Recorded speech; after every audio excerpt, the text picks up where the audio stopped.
Welcome back. After break discussion کو آگے بڑھاتے ہیں اور جیسے کہ وقفے پہ جاتے ہوئے کہا تھا کہ لوٹ کر آئیں گے تو ہم بات کریں گے ملٹری کورٹس پر سپریم کورٹ کے فیصلے کو لے کر، اور اس پر بات کرنے کے لیے ہمارے ساتھ موجود ہیں ایڈوکیٹ یحییٰ فرید صاحب. آپ کا بہت بہت شکریہ کہ آپ نے ہمیں جوائن کیا. اور ہمارے ساتھ موجود ہیں ایڈوکیٹ کوسین فیصل قریشی صاحب، کوسین فیصل مفتی صاحب. آپ کا بہت بہت شکریہ کہ آپ نے ہمیں جوائن کیا. کوسین صاحب، آپ سے گفتگو کا آغاز کرتے ہیں. یہ بتائیے گا کہ ملٹری کورٹس پر جو سپریم کورٹ کا فیصلہ آیا ہے اور یہ 5 رکنی بینچ کا فیصلہ تھا، اس فیصلے کے بعد ایک کنسرن ہے وہ یہ ہے کہ جی جو اس سے پہلے جب ملٹری کورٹس کو بنایا گیا تھا اور جو اس کی وجہ تھی ملٹری کورٹس کو بنائے جانے کی، اور وہ یہ تھی کہ ایسے جرائم پیشہ عناصر، ایسے ٹیررسٹ جو ملک کی سلامتی کے لیے خطرہ ہیں، ان کا ٹرائل سول عدالتوں میں نہیں بلکہ ملٹری کورٹس میں ہو تاکہ فوری انصاف بھی ہو. تو کیا یہ ملٹری کورٹس پر سپریم کورٹ کا جو فیصلہ آیا ہے اور یہ کہا گیا ہے کہ جی سویلینز کے کیسز ملٹری کورٹس میں نہیں چلائے جا سکتے، اس کا کتنا نقصان ہے؟ دیکھیے، بات یہ ہے کہ سمجھنے کی ضرورت ہے کہ سپریم کورٹ نے پہلے تو فیصلہ بہت اجرت میں دیا. 1 دن کی ہیئرنگ ہوئی، اس میں تمام اسٹیک ہولڈرز کو سنا بھی نہیں گیا. یہ سول جسٹس کے خلاف ہے کہ اگر کسی ایک فریق جو نیسیسری اور پراپر پارٹی ہے کسی پرٹیکولر مقدمے بازی میں، اس کو سنا جانا بے حد ضروری بات ہے. اور ایک بڑا سیلیبریٹڈ پرنسپل ہے انگلش لیگل سسٹم کا، جس کو ہم پاکستان میں شیئر کرتے ہیں کہ justice should not only be done it seems to have been done, کہ صرف انصاف ہونا نہیں چاہیے، وہ نظر ہوتا بھی آنا چاہیے تاکہ لوگوں کو تسلی تشفی رہے کہ انصاف کے دروازے ہر بندے کے لیے کھلے ہوئے ہیں. دوسری بات جو آپ کا سوال ہے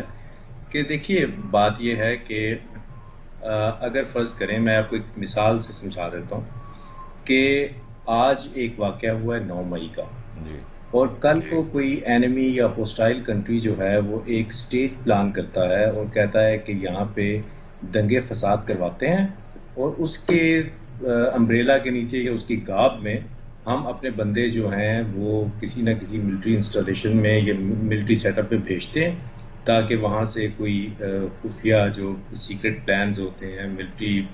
ڈاکومنٹس ہوتے ہیں، وہ نکال کے لے آئیں. تو آپ کیا کہنا چاہتے ہیں کہ کیا کل کو ایسے لوگ جو اس میں شامل ہوں گے وہ ملٹری کورٹ کے تحت ٹرائل نہیں ہو سکتے؟ دوسری بات یہ ہے کہ ایک بڑا مسکنسیپشن ہے کہ یہ جو بہت سارے لوگ سمجھتے ہیں کہ یہ 2(1)D جو سپریم کورٹ نے سٹرائک ڈاؤن کیا ہے، یہ اسپیشلی 9 مئی کے واقعات کے بعد انکارپوریٹ ہوا ہے تاکہ سیولینز کا ملٹری ٹرائل ہو سکے. تو میں یہاں یہ واضح کرتا چلوں کہ یہ defence services laws amendment ordinance ہے 1967 کا، جس کو 50 سال سے زیادہ عرصہ گزر گیا ہے. یہ اس امینڈمنٹ کے تحت انکارپوریٹ ہوا تھا، اور اسی مقصد کے لیے ہوا تھا کہ اگر فرض کریں کوئی سیولین جو ہے وہ کسی سیکرٹ ڈاکومنٹ پہ ہاتھ صاف کرنے کی کوشش کرتا ہے یا کوئی ایسی ایکٹیویٹی کرتا ہے جو آفیشیل سیکرٹ ایکٹ کے زمرے میں آتی ہے، تو اس کا ٹرائل ملٹری کورٹ میں ہو. اس کی ایک پھر میں زیادہ اسکیل قسم کی گفتگو نہیں کروں گا، ایک چھوٹی سی عام فہم بات سے سمجھانے کی کوشش کروں گا کہ فرض کریں آپ ایک بندے کو گرفتار کرتے ہیں، اس سے کوئی سیکرٹ ڈاکومنٹ نکل آتا ہے. آپ اگر وہ ملٹری کورٹ میں ٹرائل نہیں کریں گے اور سول سائٹ پہ جائیں گے جیسا کہ سپریم کورٹ نے حکم صادر فرمایا، تو آپ نے ایک بندے کو تو انکاؤنٹر کر لیا، ایک بندے کو تو ٹیکل کر لیا، اس سے وہ فائل برآمد بھی کر لی. جب آپ سول سائٹ پہ وہ ٹرائل کریں گے تو وہی فائل جو ایک سیکرٹ ڈاکومنٹ ہے وہ پوری دنیا کے میڈیا پہ فلیش ہو رہی ہوگی. آپ اس کو کیسے ٹیکل کریں گے؟ آپ نے جو کولیٹرل ڈیمیج ہے وہ تو ایویلویٹ ہی نہیں کیا کہ آپ کے اس فیصلے سے کولیٹرل ڈیمیج جو ہے ملٹری کو کیا ہوگا. دوسری بات یہ ہے کہ اگر فرض کریں کہ سپریم کورٹ کی بات صحیح مان لیں، ویسے تو میرا حال ہے اپیل 1-2 دن میں فائل ہو جائے گی، ٹھیک ہے، تو مجھے یہ بتائیے کہ اگر کوئی جاسوس پکڑا جاتا ہے اور وہ اس کے بارے میں کوئی اینیمی یا ہوسٹائل کنٹری کلیم کرتا ہے کہ ہی از اے سیولین، تو کیا آپ اس کا کورٹ مارشل نہیں کریں گے؟ تو یہ جو 2(1)D read with official secret act ہے، یہ اسی تناظر میں یہ لیجسلیٹ کیا گیا تھا. اور یہ بھی بڑا مسکنسیپشن ہے کہ یہ اوپن سیکرٹ ہے کہ یہ ابھی 9 مئی کے واقعات سے منسلک لوگ کرتے ہیں. یہ 1923 کا قانون ہے, پاکستان بننے سے پہلے کا قانون ہے, جو کہ بعد میں پاکستان بننے کے بعد اڈاپٹ کیا گیا تھا. تو آئی گیٹ یو پوائنٹ کہ آپ نے کہا کہ جو یہ ایک امپریشن جاتا ہے کہ جی دس از پروبلی بین امپلیمنٹڈ تاکہ جو 9 مئی کے ذمہ دار ہیں ان کو اس کے مطابق ان کا ٹرائل کیا جائے, جبکہ آپ کا کہنا ہے کہ یہ پہلے سے تھا, یہ صرف 9 مئی کے بعد سے اس کو انفورس نہیں کیا گیا ہے. یحییٰ صاحب آپ کی طرف آتے ہوئے 9 مئی کے, اگر ہم 9 مئی کے واقعات کو لے لیں تو بہت سے لوگوں کا یہ کہنا ہے کہ جی کم از کم جو دہشت گردی ہو یا قومی سلامتی کے معاملات ہوں, ان میں اگر یہ جس طرح سے ابھی کوسین صاحب بتا رہے تھے کہ اگر اس پر اپلائی کیا جائے اور ملٹری کورٹس پہ ٹرائل کیا جائے تو وہ قابل قبول ہے, لیکن جو 9 مئی کے معاملات میں ذمہ دار ہیں, جو قصوروار ہیں, ان کو سویلین عدالتوں میں ٹرائی کیا جائے بیکاز ان کا اوفینس شاید اتنا ان لوگوں کی نظر میں جو یہ کہتے ہیں کہ اتنا کوئی وہ سنگین نہیں ہے. دیکھیں میں اپنے کولیگ کے ساتھ بالکل ایگری کرتا ہوں جو ان کا انالیسز ہے, اور میں صرف اس میں ایڈ آن کرنا چاہتا ہوں کہ جو سپریم کورٹ کی ججمنٹ آئی جس میں انہوں نے سویلینز کے ٹرائل کو انلیگل کہہ دیا, this is a complete departure from supreme courts its jurisprudence in the last many years. میں آپ کو ایگزامپل دے دیتا ہوں, 1967 میں قانون آیا, 1975 میں سپریم کورٹ کے سامنے یہ چیلنج ہوا, 75 میں بریگیڈیئر ایف بی علی کے کیس کے اندر سپریم کورٹ نے اپ ہولڈ کیا اس کو, 2007 میں مشتاق احمد کے کیس میں سپریم کورٹ نے اس کو اپ ہولڈ کیا, اور جو ججمنٹ جو بہت جس کا ذکر آتا ہے وہ جسٹس وقار احمد سیٹھ کی ہے, پشاور ہائی کورٹ کی ججمنٹ, اس میں بھی ملٹری کورٹ کی کنوکشنز کو اوور رول کیا گیا تھا. یہ نہیں کہا گیا تھا کہ جی سویلینز کے ملٹری کورٹ میں ٹرائل نہیں ہو سکتا, بلکہ صرف ایویڈنس کا ایشو تھا. تو ہسٹوریکلی جو ڈیبیٹ رہی تھی وہ صرف یہ رہی تھی کہ ملٹری کے ٹرائل جو ہیں وہ فیئر ہیں under article 10 of the constitution یا نہیں. لیکن یہ جو سپریم کورٹ کی ججمنٹ ہے جس میں انہوں نے کمپلیٹ امیونٹی دے دی ہے سویلینز کو فرام ملٹری ٹرائل, اگر وہ ملٹری ایمبٹ میں فال کرتے ہیں, this will have serious and unintended consequences جو بعد میں آپ سے سنبھالے نہیں جائیں گے. اس کی وجہ یہ کہ دیکھیں ملٹری میں 10 to 15% تو سویلینز کام کرتے ہیں, وہ آپ کے حساس اداروں میں بھی ہیں, وہ آپ کے ٹیکنیکل اداروں میں بھی ہے, primarily they are privy to sensitive and secretive information. اگر آپ ان کا ٹرائل آرڈینری کورٹس میں کریں گے جو آلریڈی چیلنج کورٹس ہیں جس کے اندر پروسیکیوشن ہینیس آفینسز کی نہیں ہو سکتی, اسی وجہ سے آپ نے دہشت گردی کی بھی عدالتیں بنائی ہیں, اسی وجہ سے آپ نے نیب کی بھی عدالتیں بنائی ہیں, بینکنگ کی بھی عدالتیں بنائی ہیں, اسپیشلائز عدالتیں دنیا بھر کے اندر کام کرتی ہیں اور آپ کے نیشنل لیگل سسٹم کا پارٹ ہوتی ہے. اب دیکھیں پنشمنٹ کی تھیوریٹیکل کرمنل تھیوریٹیکل انڈر پننگ کیا ہے, وہ صرف یہ ہے کہ آپ پنشمنٹ اس لیے دیتے ہیں تاکہ ایک تو سوسائٹی کو ریفارم کرے, لیکن دوسری بہت امپورٹنٹ یہ کہ آپ نے ڈیٹرنس کریٹ کرنی ہوتی ہے, اور اس ڈیٹرنس کے لیے آپ نے ایگزمپلری قانون بنانے ہوتے ہیں. اور یہ صرف پاکستانی فینومینا نہیں ہے, یہ ایک انٹرنیشنل گلوبل فینومینا ہے. آپ کے اسٹیبلش ڈیموکریسیز کے اندر بھی سیویلینز کا ملٹری کورٹس میں ٹرائل ہوتا ہے. اور اگر آپ امریکہ کی بھی ایگزامپل لے لیں تو امریکہ نے بھی بہت سے فیزز کے اندر اپنے قانون کو سخت کیا تھا, انہوں نے تو بلکہ گوانتانامو بے کے اندر ٹرائل شروع کر دیے. تو دنیا بھر کے اندر جب بھی نیشنل سیکیورٹی ڈیلیما کے ساتھ آپ ڈیل کرتے ہیں تو آپ نے ڈیٹرنس کریٹ کرنے کے لیے ایگزمپلری قانون اور ایگزمپلری پنشمنٹس دینی پڑتی ہیں. اور اس جو ججمنٹ آئی ہے اس کے انانٹینڈیڈ کانسیکوینسز کے دو پہلو ہیں. ایک تو وہ ریٹائرڈ فوجی ہیں اور وہ سویلینز ہیں جو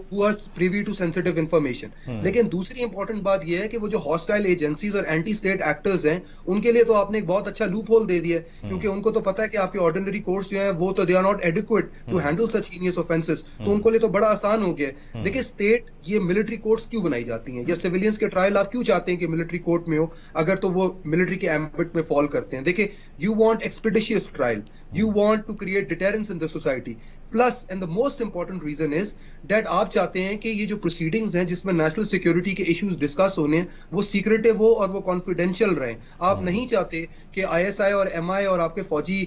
وکیل جو ہیں وہ عدالتوں میں پیش ہو رہے ہوں اور پبلک کے سامنے آپ کے نیشنل سیکیورٹی ایسٹس اور نیشنل سیکیورٹی کے جو سیکرٹس ہیں ان کا ایک کھیل کود اس کی وہاں پہ لگی ہوئی ہو. ابھی تو بڑا آسان ہو گیا, ایک ہاسٹائل ایجنٹ وہ آفینس کرے گا ملٹری ریلیٹڈ, اس کے بعد اس کو 2 دن میں عدالتوں سے بیل ملے گی, وہ ملک سے باہر جائے گا, وہاں پہ ایک بازار لگائے گا, آپ کے سارے سیکرٹس کو بیچے گا اور آپ تماشا دیکھتے رہ جائیں گے, کیونکہ آپ انٹرپول یا ریڈ وارنٹس کے تھرو کسی کو بلا تو لاسٹ 50 سال میں نہیں لا سکے. تو مسئلہ یہ کہ ہم ایک وشیس سائیکل میں پھنسے ہوئے ہیں. ہم نے اپنے آرڈینری کرمنل کورٹس کو بھی بہتر نہیں کرنا, لیکن ہم چاہتے ہیں کہ یہ جس طرح کی بھی سزائیں ہو, جس طرح کی بھی پروسیکیوشن ہو, وہ ساری بھی آرڈینری کورٹس کریں. اور یہ ہر 2 سال کے بعد یہی تماشا جو ہے ملک میں لگا رہتا ہے. ٹیکنگ اٹ فارورڈ, حسین صاحب, اینٹی ٹیررسٹ کورٹ کی ابھی جیسا کہ یحییٰ صاحب نے بات کی, ہمارے کیا anti terrorist court they not good enough, number 1. Number 2 یہ کہ پروسیکیوشن کا مسئلہ ہے, کیونکہ ہماری جو عدالتیں ہیں, سول عدالتیں ہیں, انہوں نے بھی جو فیصلہ سنانا ہوتا ہے وہ جو ایویڈنس اکٹھا کیا جاتا ہے اور ایویڈنس اکٹھا کر کے پیش کیا جاتا ہے اس کی بنیاد پر فیصلہ سنانا ہوتا ہے. تو ہم اپنی, ٹھیک ہے ملٹری کورٹس بھی اس کی اپنی جگہ پہ امپورٹنس ہے اور اس کو ڈینائی کوئی نہیں کر سکتا, لیکن ہمیں اپنی پروسیکیوشن کو بھی تو بہتر کرنا ہے. جی آبویسلی پروسیکیوشن کو بہتر کرنے کی بہت ضرورت ہے. اس کی جو ہیومن ریسورس ڈیولپمنٹ ہے پروسیکیوشن کی, اس پہ انویسٹ کرنے کی ضرورت ہے. دیکھیے میں آپ کو ایک بات بتاتا چلوں کہ جس طرح اسپیشل کورٹس کی بات کی ہے یحییٰ صاحب نے, یہ جو جتنی بھی اسپیشل کورٹس ہیں یہ تھیوری آف ڈیٹرنٹ پنشمنٹ کی بنیاد پہ ایک اصول ہے فوجداری قانون کا, اس بنیاد پہ یہ معرض وجود میں آتی ہیں. سول سائڈ پہ بھی دیکھ لیں تو سول سائڈ پہ بھی جو ڈیٹرنٹ تھیوری ہے پنشمنٹ کی وہ بڑی ریمپنٹ ہے. ہماری جو ٹرائل کورٹس ہیں وہ ریمپنٹلی سزا دیتی ہیں, ہائی کورٹ سے جا کے وہ ریلیف اس کو ملتا ہے کسی ایکیوزڈ کو. تو اگر ڈیٹرنٹ تھیوری کی پنشمنٹ کو ذرا براڈر پرسپیکٹو میں دیکھیں تو جتنی بھی اسپیشل کورٹس ہیں انکلوڈنگ ملٹری کورٹس, یہ سب کی سب deterrent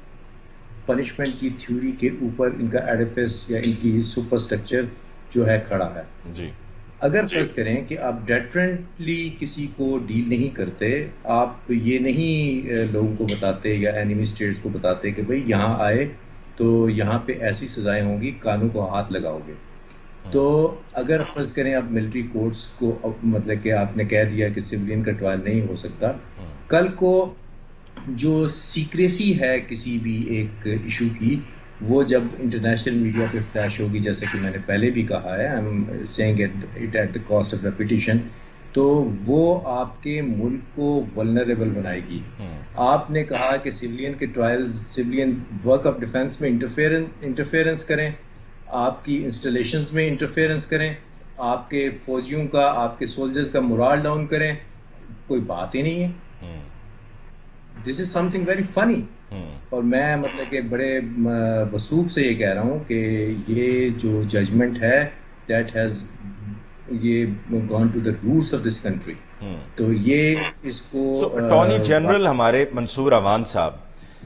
wasn't he able to put all these points across before the decision was made and when he was given the opportunity? دیکھیے سپریم کورٹ نے پورا سپر اسٹرکچر اس بات پہ کھڑا کیا ہے کہ جی فنڈامنٹل رائٹس کی وائلیشن ہے. جی یہ کہنا تو بڑا آسان ہے کہ فنڈامنٹل رائٹس کی وائلیشن ہے.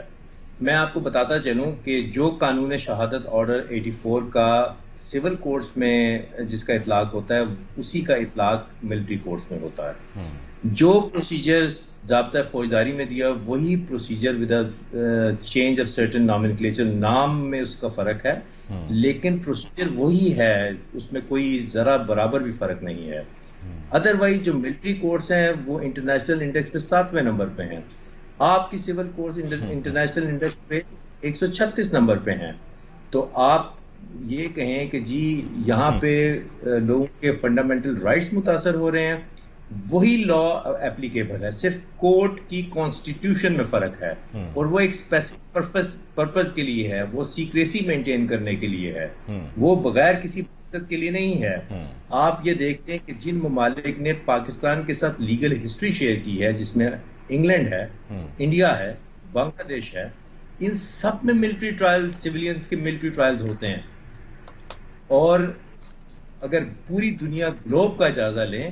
تو آدھے ملک ایسے ہیں, ابھی یوکرائن میں بڑا ہاٹ ایشو تھا کہ سویلین کا ملٹری ٹرائل نہیں ہونا چاہیے, انہوں نے کہا کہ اٹلی میں ہوتا ہے, یورپ کے سارے ممالک میں تقریباً ہوتا ہے. اٹلی کو انہوں نے کہا کہ جی آپ کیوں کرتے ہیں, انہوں نے کہا جی جہاں پہ فنڈامنٹل رائٹ کسی کا متاثر ہو وہ پوائنٹ آؤٹ کریں. یہ کہہ دینا تو بڑا آسان ہے کہ فنڈامنٹل, وہ کون سا فنڈامنٹل رائٹ ہے جو متاثر ہو رہا ہے. I get the point. حسین صاحب I'm running short of time, آپ سے مجھے اجازت لینی ہوگی. جی اور یحییٰ فرید صاحب آپ کا بھی شکریہ ادا کرنا ہوگا کہ آپ نے ہمیں جوائن کیا. حسین فیصل مفتی صاحب آپ کا بھی بہت بہت شکریہ. At the end of the program جی ہم نے بات کی ملٹری کورٹس کو لے کے جو سپریم کورٹ کا فیصلہ ہے اس پر، اور جیسے کہ ابھی حسین صاحب بھی بتا رہے تھے کہ اس پر اپیل فائل ہونے جا رہی ہے with in the next day اور ٹو، اور